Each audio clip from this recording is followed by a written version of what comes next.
بچوں، آپ کا سبق نوبل انعام کی کہانی مکمل ہو چکا ہے۔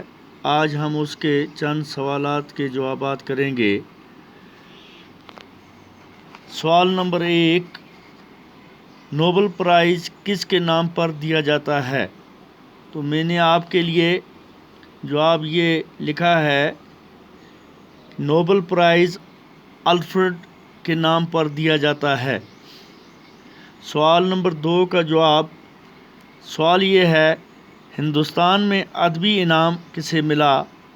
اس کا جواب ہے، ہندوستان میں ادبی انعام 1913 عیسوی میں رابندر ناتھ ٹیگور کو ان کی کتاب گیتانجلی پر ملا تھا۔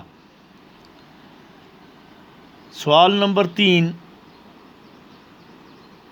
نوبل انعامات پہلے کن کن موضوعات پر دیے جاتے تھے؟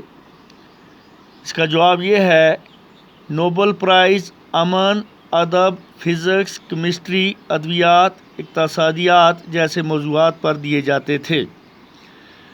سوال نمبر 4، الفریڈ نوبل نے کون سا ایسا کام کیا جس سے اس نے غیر معمولی دولت حاصل کی؟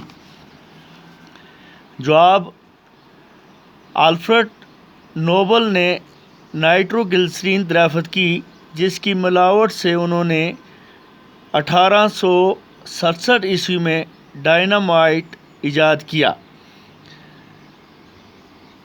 شکریہ۔